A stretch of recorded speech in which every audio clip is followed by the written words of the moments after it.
who that person was. That's the question? Yes. Okay. If we wanted to, we could. If somebody comes on the network with a device, they have to accept the terms and conditions. They get to the guest network, and on the wireless controller, there's policies that are applied to that SSID, which is that guest network, and they cannot access any internal business functions. We block all the protocols that would allow that on the firewall of that controller. So, no, they wouldn't be able to access anything internally. That's not what I asked, though. What I asked is if somebody pulled up in the parking lot, sent a message from our network, got through the Barracuda, say they emailed the police department, or went on and logged into a website that they were allowed to and said something. Something that would raise a red flag by the content of the message. I'm not going to get into threats or anything like that. What you're saying is, if we have no way to try to decipher whether that came from a staff member, guest network, or somebody in the parking lot. Essentially, they're filtered just like anybody else's content. No, but what I'm asking you is, if something got through, do we have a way to backtrack to find out who did it? And what you're saying is we don't. I mean, we've got IP addresses that go through, but that person would get a new IP address. Okay. That concerns me. That concerns me because we can't figure out what happened. I think that we should be, and my other question is, does this the wireless controller, does that monitor web traffic? It's not a web content filter, no. It sets policies. So it doesn't report traffic? It does not report traffic. It's not designed to report traffic. Okay. Now, email would be a different issue. You had mentioned email. That's separate than somebody going to a website. So those are two different issues, I think, that you're talking about. So those are dealt with differently on a network. They're filtered differently, completely different. So. But we can't trace it back?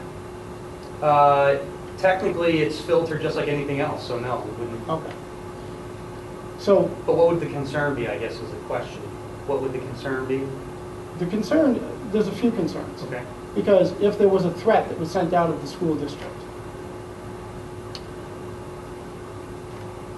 and there was a reason to want to backtrack that, you're saying that we can't do that. We wouldn't know if it was a staff member or a child or anything else. So that concerns me. I'm also a little, what, my time or not? Well, It's your time. I know, I appreciate people paying attention. You don't need to be disrespectful to people at the table. You really are. All right, please. I was quiet while Dr. Littlefield was asking his questions. I was put down on a point of order, so I shut up. So I have a question. Isn't it true that we could create what is referred to as a blacklist and a whitelist so that when a device tried to come on the network, you could say, you can come on because we recognize your device because it was registered with us, or no, we're not going to let you come on? Okay, you're asking two questions. One is about a device, and one is about a policy applied to that device. So on a content filter, you have a blacklist and a whitelist. It's self-updating. Every night it updates thousands of definitions on its own. In addition to that, I can put in to the content filter sites that we want to block, which we do all the time. Now, if you're asking about if I can say, no, this device can't get on, there's absolutely ways that you could set that up on the network and block that particular device. Yes, you can do that. Do we do that? No. But if I wanted to, yes, I could. Yeah, and I think we're pretty far off the motion, so I'm not going to, I don't want to continue, but I would like to discuss this further. I don't want to be talking way away from the motion now, so I'll wait. Mine's going right back to the motion. The reason for my motion is I think that these are good points brought up. To me, this is what we're here to do, is to help guide these safeties for this new pilot program. I like where this discussion was going, but we personally do not need to see those CSV files. But we do need to know that we are going to be sure that nothing happens to any of these kids who are done in those concerns. So that's why my motion is what it is. I do like that we are going to continue with these discussions on the pilot program while it's still going on, but I just feel strongly that we don't need to micromanage how they're conducting it at this time, because there's been no significant concerns that have been brought up to our attention, that we need to micromanage it and have that CSV file. And that is while bringing it full circle, that is what my motion is about. Since we're talking in general, I think that we should have set up a way to monitor the BYOD network. I think we should have, since people were registering, devices should have been allowed on. We have no requirement here to really provide a public Wi-Fi for anybody that wants to walk in. I'm much more in favor of controlling this, and then if that person was allowed in, we could track them. So then we could have followed the BYOD devices. If they had to be, their device had to be recognized or they had to do a login, it's my understanding that we could then follow their traffic, because that login would be linked with that traffic, and we would know that that person was a BYOD person. And something as simple as either providing logins like we do to our kids in the regular system, or the network having to identify them, could have allowed us to track the entire BYOD program throughout the time. One of the things that I think would be important about that would be that, for instance, we could have had a day where the teacher said, okay, don't use your devices today. We could have gone back, checked the data, and said, hey, what? It's working. Or we could have said it's not. So this goes back to the fact that I don't think, we're doing this, and frankly, having the CSV file, whether you want to give the CSV file out or not, that should be backed up and recorded to the server, because you can do that in an automatic process. That file can be saved to the server without any big process. Isn't that true, Matt? I'm sorry, what's the question? Can't you back that CSV file up every week to the server automatically? Can I back the CSV file up?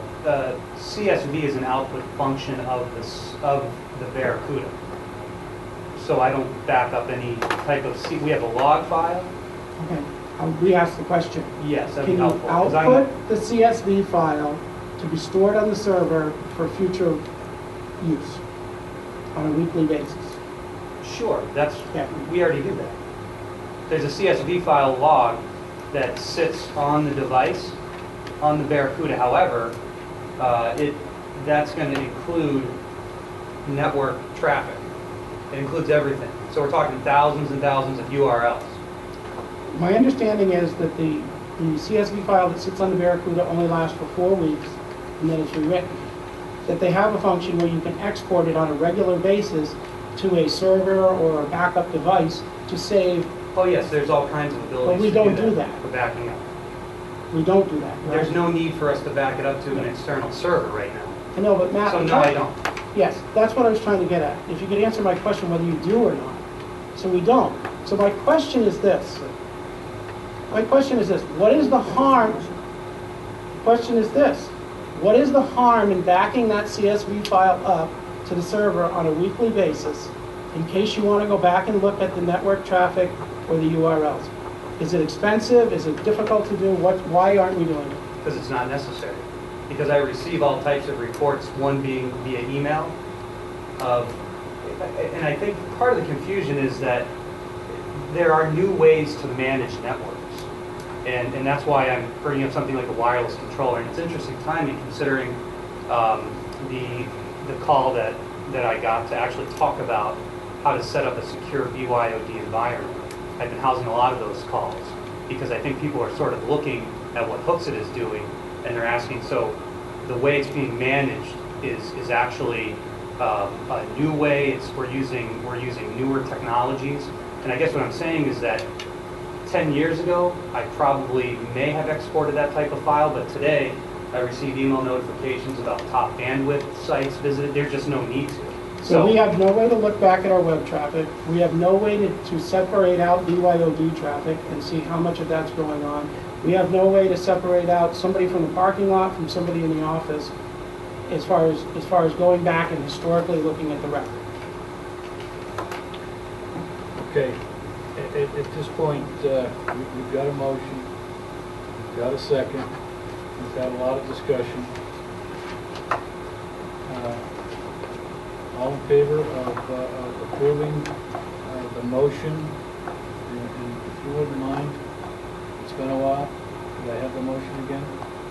Not to release the CSV file to any board members or other committee members. Okay, all in favor of approving the motion as presented, signify by saying aye. Aye. Aye. Aye. Opposed? Nay. I got 3-2. Chair? Yep. I'd like to make a motion to adjourn.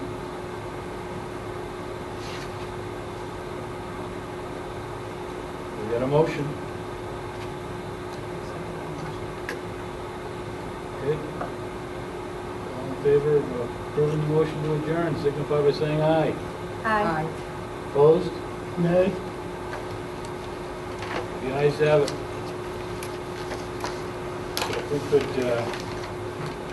don't know. I didn't- Yeah, so the look three at ayes. for the next. Pardon me? Three ayes for that motion. 3 ayes. 3-2. We could go from L. Yep. You want that on the next agenda? It doesn't matter, Mike. We also have driver's education.